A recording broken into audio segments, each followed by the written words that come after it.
आप सभी को मेरा नमस्कार। मैं सर्वप्रथम भारत रत्न एवं पूर्व राष्ट्रपति प्रणब मुखर्जी और प्रणब दादा को मैं भावपूर्ण श्रद्धांजलि अर्पित करता हूं एवं उनकी आत्मा की शांति के लिए प्रार्थना करता हूं। आज हम क्वेश्चन सीरीज़ 2 लेकर आए हैं, जिसमें वर्तमान पैटर्न पर आधारित आपको पर्यावरण से संबंधित प्रश्न मिलेंगे और साथ ही में आपको उनका सॉल्यूशन मिलेगा। हम चर्चा कर रहे हैं इन्वायरमेंट की, तो इन्वायरमेंट के अंतर्गत हमारा पहला क्वेश्चन है, निम्न में गलत विकल्प का चयन करें। देखिए, पहला क्या है, वन्य जीव संरक्षण अधिनियम। तो वन्य जीव संरक्षण अधिनियम कब आया? 1972। उसके बाद है पर्यावरण संरक्षण अधिनियम 1986। उसके बाद भोपाल गैस त्रासदी 1985 और बाघ परियोजना 1973। तो देखिए, इसमें बात की जाए, वन्य जीव संरक्षण अधिनियम 1972 में आया था, ये ऑप्शन क्या है हमारा? सही है। उसके अलावा पर्यावरण संरक्षण अधिनियम, तो पर्यावरण संरक्षण अधिनियम 1986 में आया था, ये पॉइंट भी हमारा सही है। उसके अलावा आपको पता होगा बाघ परियोजना, देखिए 1972 में आया वन्य जीव संरक्षण अधिनियम, उसके एक साल बाद क्या आया? बाघ परियोजना। तो बाघ परियोजना 1973 भी सही है। अब भोपाल गैस त्रासदी, इसमें थोड़ी कन्फ्यूज़न होती है। जैसे कि 1985 लिखा है, तो यहाँ पे जब गलत विकल्प का चयन करना है तो हमारा विकल्प यही गलत है। क्यों गलत है? क्योंकि बात करें भोपाल गैस त्रासदी जो घटना हुई, वो कब हुई? 3 दिसंबर 1984 को। 1984 को घटित हुई यूनियन कार्बाइड नामक कंपनी में मिथाइल आइसोसाइनाइड के गैस रिसाव के कारण लगभग 15,000 से अधिक की मृत्यु हुई थी और काफ़ी लोग अपंगता की स्थिति से झेल रहे हैं। सरकार ने यहाँ पर काफ़ी कम डेटा दिखाया, मरने वालों की संख्या कम दिखाई, लेकिन इसमें 15,000 से भी अधिक लोगों की डेथ हुई थी। तो यहाँ पर हमारा क्या हुआ? भोपाल गैस त्रासदी जो है वो 1984 को घटित हुई, 3 दिसंबर 1984 को। इसीलिए प्रत्येक वर्ष 3 दिसंबर को भोपाल गैस त्रासदी दिवस के रूप में मनाया जाता है। अगले क्वेश्चन की हम बात करते हैं, प्रथम बार पर्यावरण को विकास के साथ किस पंचवर्षीय योजना में जोड़ा गया? तो देखिए, इसमें अगर हम बात करें, यहाँ पर बात की गई है पर्यावरण को विकास के साथ, ठीक है। तो पर्यावरण को विकास के साथ कब जोड़ा गया? तो चौथी पंचवर्षीय योजना में पर्यावरण को विकास के साथ जोड़ा गया था। कब जोड़ा गया था? चौथी पंचवर्षीय योजना में जोड़ा गया था। उस समय प्रधानमंत्री कौन थी? इंदिरा गांधी थी। इंदिरा गांधी थी। और बात करें तो इसी चौथी पंचवर्षीय योजना में हरित क्रांति की भी शुरुआत हुई थी। आपको पता होगा कब हुई थी? 1967 टू 68। तो इट मीन्स चौथी पंचवर्षीय में ही हरित क्रांति की शुरुआत हुई थी। उसके अलावा तो यहाँ पर आपका आंसर क्या हो जाएगा? चौथी। अगला क्वेश्चन की बात करते हैं, पेड़ों तथा वनों को काटने से किस प्रकार की हानि होती है? तो देखिए, वायुमंडलीय परिवर्तन, अगर हम इनको पेड़ों तथा वनों को काटेंगे तो वायुमंडलीय परिवर्तन भी होता है, प्रदूषण का भी खतरा होता है और भूमि संरक्षण, इसका भी खतरा होता है। तो यहाँ पर आंसर क्या होगा? उपरोक्त सभी। यहाँ पर डी हमारा आंसर हो जाएगा। अगला क्वेश्चन पे बात करते हैं, सही सुमेलित कीजिए। देखिए, सही सुमेलित करना है तो यहाँ पर देखिए, पश्चिम बंगाल का शोक, तो किस, सामने क्या है? रिवर दी हुई हैं, तो किस नदी को पश्चिम बंगाल का शोक कहते हैं? तो दामोदर नदी को पश्चिम बंगाल का शोक कहते हैं। फिर बिहार का शोक, तो बिहार में कोसी नदी को बिहार का शोक कहते हैं, क्योंकि वहाँ पर सर्वाधिक बाढ़ें इसी नदी से आती हैं। फिर है उत्तर भारत की अर्थव्यवस्था का मेरुदंड, तो देखिए उत्तर भारत की अर्थव्यवस्था का मेरुदंड क्या है? गंगा नदी। दक्षिण भारत की गंगा, तो दक्षिण भारत की गंगा कौन सी है? गोदावरी। तो यहाँ पर देखिए, पहले का कौन सा ऑप्शन होगा? पहले का है पश्चिम बंगाल का शोक दामोदर। तो थर्ड किस में है? 1 2 3, तीन ऑप्शन में थर्ड है। उसके बाद देखें बिहार का शोक कोसी, तो 3 के बाद 4 आया। देखिए, पहले ऑप्शन में भी 3 के बाद 4 है और चौथे ऑप्शन में भी 3 के बाद 4 है। इसका मतलब हमें और आगे देखना पड़ेगा। फिर है उत्तर भारत की अर्थव्यवस्था का मेरुदंड, तो इसमें क्या है? सेकंड। तो देखिए, पहले और चौथे में 3 4, उसके बाद सेकंड पे क्या आ रहा है? गंगा नदी। तो तो हमारा ऑप्शन कौन सा सही होगा, डी ऑप्शन सही होगा। ठीक है, अगला क्वेश्चन देखते हैं, पांचवा क्वेश्चन, रियो +5 या पृथ्वी सम्मेलन +5 कब और कहाँ हुआ था। तो देखिए रियो +5 अब और पृथ्वी सम्मेलन 5, तो अगर हम इसकी बात करें तो रियो सम्मेलन 1992 में हुआ था, या फिर जिसे पृथ्वी सम्मेलन, प्रथम पृथ्वी सम्मेलन कब हुआ, 1992 हुआ। तो रियो सम्मेलन, उसे रियो सम्मेलन के भी नाम से जानते हैं। तो रियो +5 मतलब 1992 में हुआ रियो सम्मेलन, उसमें 5 जोड़ दीजिए तो कितना होगा, 97। ठीक है, और वही चीज़ है पृथ्वी सम्मेलन, तो प्रथम पृथ्वी सम्मेलन का 1992, उसमें 5 जोड़ेंगे तो 1997। तो 1997 देखिए, दो ऑप्शन में आपको 1997 मिल रहा है।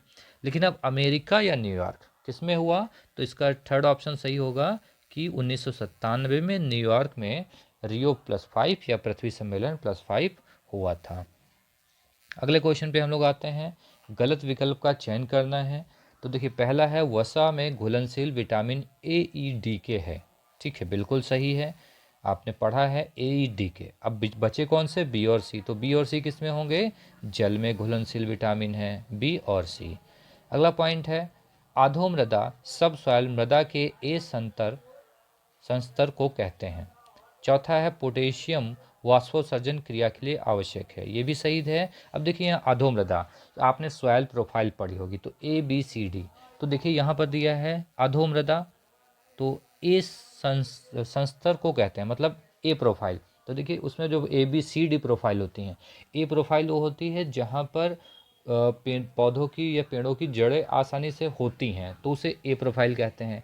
बी प्रोफाइल में कुछ ही पेड़ों की होती है और वो उतनी उपजाऊ नहीं होती है, इसलिए बी को अधोमृदा कहते हैं, ना कि ए को। तो यहाँ पर हमारा ऑप्शन क्या होगा, सी ऑप्शन यहाँ पर गलत है, तो यही हमारा गलत विकल्प है, तो यही हमारा आंसर हो जाएगा। अगले क्वेश्चन की चर्चा करते हैं, घास स्थलीय पारिस्थितिक तंत्र की सही खाद्य श्रृंखला का चयन करें। तो यहाँ देखिए खाद्य श्रृंखला का चयन करना है। पहला है घास, घास को कौन खाता है, मेढक, मेढक को कौन खाता है, सांप, सांप को टिड्डा, टिड्डा को, देखिए यहाँ पर गलत हो गया, मेढक को सांप, सांप के बाद टिड्डा, तो इट मीन्स ये खाद्य श्रृंखला गलत है। दूसरी, घास को खाता है कीड़ा, कीड़े को खाया बाज, बाज को चिड़िया, देखिए ये भी गलत है, बाज को चिड़िया कैसे खाएगी, तो ये भी गलत हो गया। फिर है घास, घास को खाया टिड्डे ने, टिड्डे को खाया मेढक ने, मेढक को खाया सांप ने और सांप को खाया गिद्ध ने। इसका मतलब ये क्या है, ये हमारा सही विकल्प है। फोर्थ भी देखिए, घास, घास को कीड़ा, कीड़े को पक्षी, पक्षी को गिद्ध और फिर सांप, ये गलत है, तो हमारे यहाँ थर्ड सही हो जाता है। ठीक है, आठवें क्वेश्चन पे आते हैं, गलत विकल्प का चयन करें। जलकुंभी सरोवर या झील में तेजी से वृद्धि करते हैं, बिल्कुल सही बात है। जो जलकुंभी है वो सरोवर या झील, इस समय आप देखेंगे तो अधिकतर बरसात के कारण बहुत सारे तालाबों में और झीलों में क्या होता है, जलकुंभी आ जाती है। दूसरा है लाइकेन वनों की पेड़ों की छालों पर उगे होते हैं, बिल्कुल ये भी सही है, पेड़ों की छालों पर लाइकेन उगे होते हैं। अगला है मरुस्थल में उगने वाले पौधों को हाइड्रोफाइट कहते हैं। सपोज दैट ये हमें नहीं पता, तो हम अगला देखते हैं, पारितंत्र में ऊर्जा का पिरामिड सदैव सीधा होता है, बिल्कुल सही बात है, जो ऊर्जा का पिरामिड होता है वो सदैव सीधा बनता है, या आपने पढ़ा होगा पारिस्थितिक तंत्र में। देखिए मरुस्थल में उगने वाले पौधों को हाइड्रोफाइट्स कहते हैं। देखिए हाइड्रोफाइट्स कौन से होते हैं, तो हाइड्रोफाइट्स होते हैं जो जल में उगते हैं। तो यहाँ पर अगर कहा जाए तो मरुस्थल में उगने वाले पौधों को ज़ीरोफाइट्स कहा जाता है। क्या कहा जाता है, ज़ीरोफाइट्स कहा जाता है, लेकिन यहाँ पर क्या है, हाइड्रोफाइट्स है। तो हमारा सी ऑप्शन यहाँ पर ये गलत विकल्प है, तो हमारा यही आंसर हो जाएगा, क्योंकि यहाँ पर क्या होना चाहिए, ज़ीरोफाइट्स होना चाहिए, ना कि हाइड्रोफाइट्स होना चाहिए। नवे क्वेश्चन पे आते हैं, सामान्य रूप से आहार श्रृंखला में कितनी कड़ियाँ होती हैं। तो देखिए एक होती हैं, दो होती हैं, चार होती हैं या पांच होती हैं। जब सामान्य रूप से बात की जाए तो देखिए सामान्य रूप से सबसे पहले कौन आता है, उत्पादक आता है, उत्पादक। उसके बाद कौन आता है, प्राथमिक उपभोक्ता। उसके बाद द्वितीय उपभोक्ता। उसके बाद तृतीय उपभोक्ता। तो मुख्य रूप से अगर बात करें तो देखिए एक उत्पादक, दूसरा प्राथमिक, फिर द्वितीय, फिर तृतीय, तो ये कितने हो गए, 1 2 3 4। तो एक तरीके से सामान्य रूप से आहार श्रृंखला में 4 कड़ियाँ होती हैं। ठीक है, कितनी होती हैं, 4 कड़ियाँ होती हैं। तो यहाँ पर हमारा सी ऑप्शन सही हो जाता है। सामान्य रूप से हर नल में 4 कड़ियाँ होती हैं। 10वां क्वेश्चन पे आते हैं।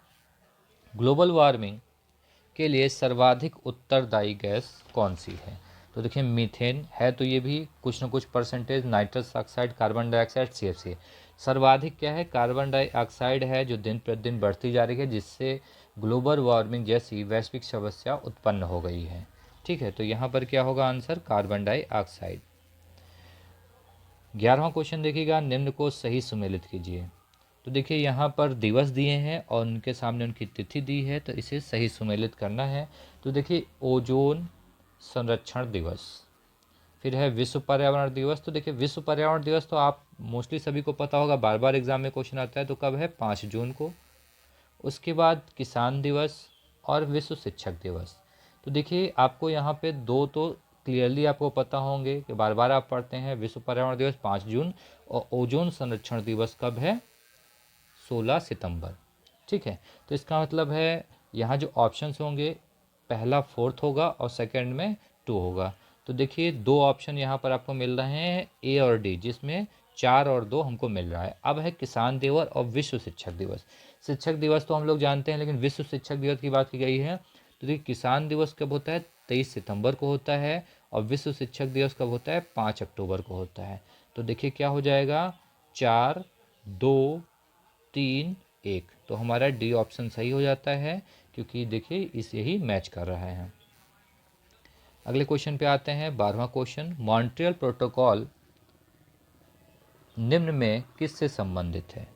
तो देखिए मॉन्ट्रियल प्रोटोकॉल की बात करें तो मॉन्ट्रियल प्रोटोकॉल कब हुआ था? 1987 में हुआ था। कब हुआ था? 1987 में हुआ था। कहाँ हुआ था? कनाडा में हुआ था। ठीक, कनाडा में हुआ था। ठीक, इसकी बात करें तो किससे संबंधित है? तो ये जो है ये संबंधित है ओजोन परत संरक्षण से। ओजोन परत संरक्षण से संबंधित है। और इसी दिन से, अब देखिए ये जो पहली बार मनाया गया था तो 16 सितंबर 1987 को मनाया गया था। इसीलिए प्रत्येक वर्ष 16 सितंबर को ओजोन परत संरक्षण दिवस के रूप में मनाया जाता है। तो यहाँ ऑप्शन क्या होगा? डी। अगले क्वेश्चन पे आते हैं। क्वेश्चन 13, निम्न में किसे पर्यावरण का मैग्ना कार्टा की संज्ञा दी जाती है? तो देखिए मैग्ना कार्टा की संज्ञा किसे दी जाती है?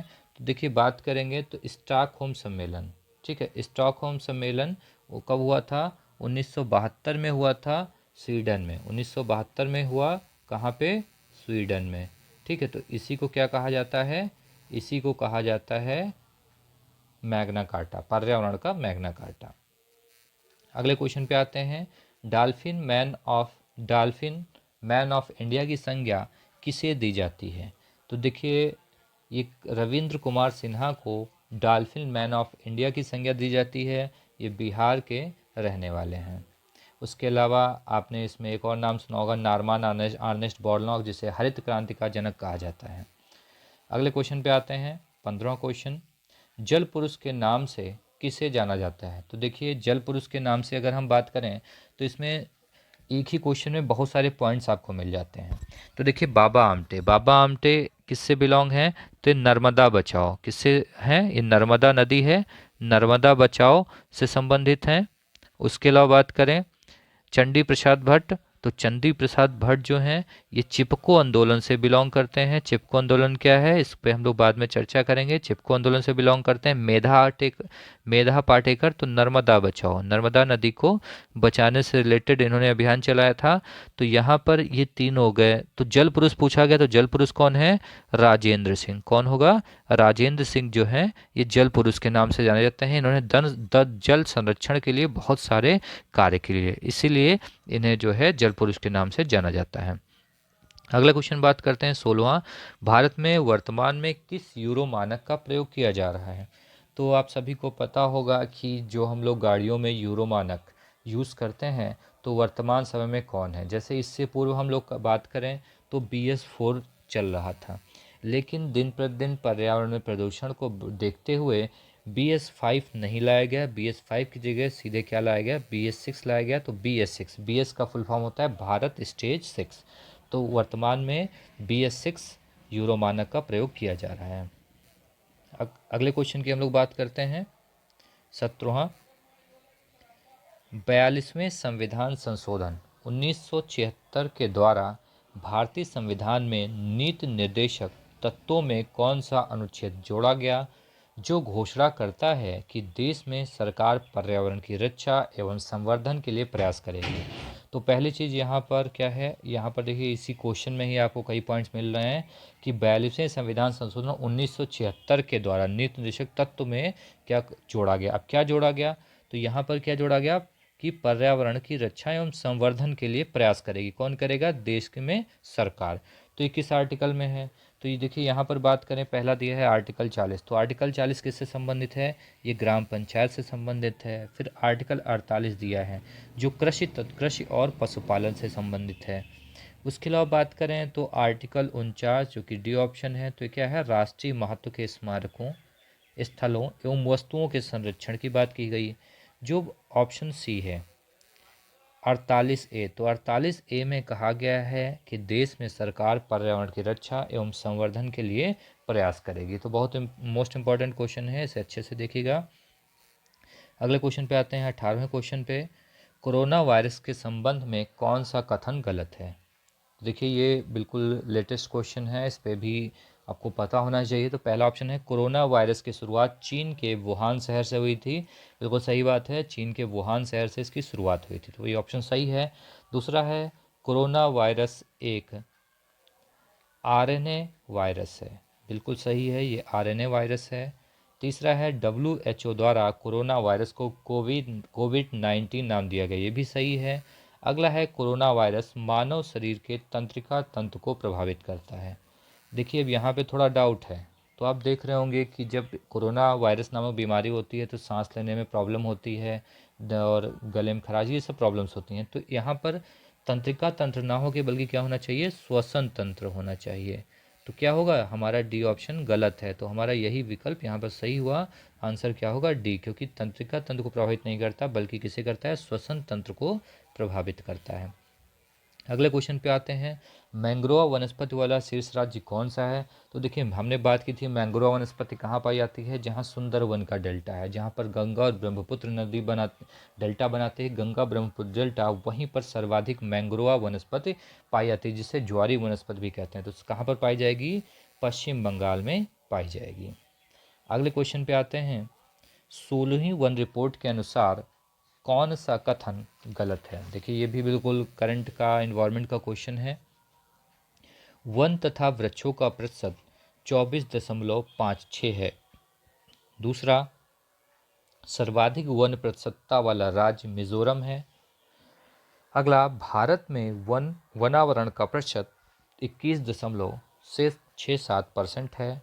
डी, वनावरण प्रतिशतता में 15वीं रिपोर्ट की तुलना में 16वीं रिपोर्ट में कमी आई है। ठीक है, तो देखिए बहुत इंपॉर्टेंट क्वेश्चन है। तो अगर इसमें जैसे पहले बात करें तो जो हमारी 16वीं रिपोर्ट आई है, 16वीं रिपोर्ट में जो वन और वृक्ष मतलब वनावरण और वृक्षावरण, वन और वृक्षों का प्रतिशत कितना है, 24.56। और हम इसकी बात करें तो ये जो 15वीं रिपोर्ट थी, 15वीं रिपोर्ट में कितना था ये, तो आप लोग बस कमेंट करके बता सकते हैं। तो उसमें था 24.39 और अब 16वीं रिपोर्ट में कितना है, 24.56%।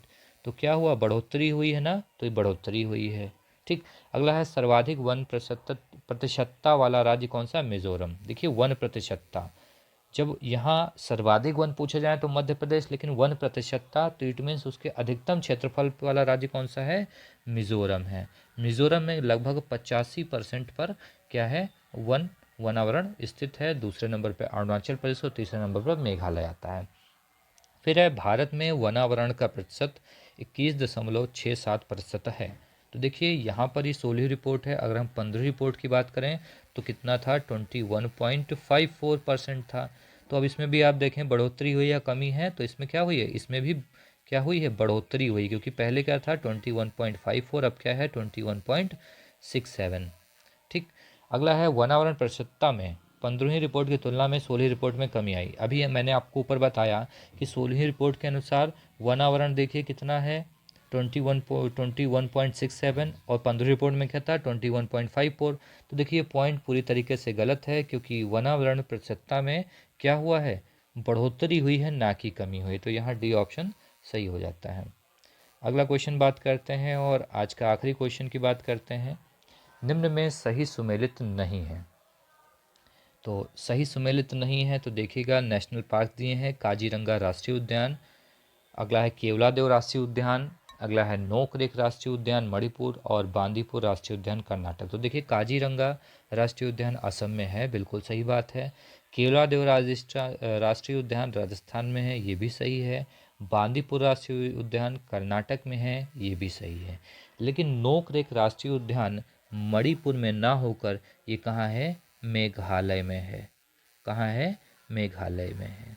ठीक है, तो आप लोग इन क्वेश्चंस को अच्छे से देखिए और देखिए, इस पे स्क्रीनशॉट लेकर आप अच्छे से पढ़ सकते हैं इन्हें आप अच्छे से पढ़ें और हमारे चैनल को सब्सक्राइब करें, लाइक करें और भी अपने मित्रों को शेयर करें जिन्हें जो टैट, सी टैट या सुपर टैट या R O A R O अन्य कई exam SSC, UP triple SC की तैयारी कर रहे हैं, उन्हें शेयर करें। और ये क्वेश्चंस बहुत ही आपके लिए उपयोगी हो सकते हैं क्योंकि ये बिल्कुल वर्तमान पैटर्न पर आधारित क्वेश्चन है। आने वाले एग्ज़ाम में ऐसे ही क्वेश्चन आपको दिखेंगे। आप आज के लिए इतना ही। बहुत बहुत धन्यवाद।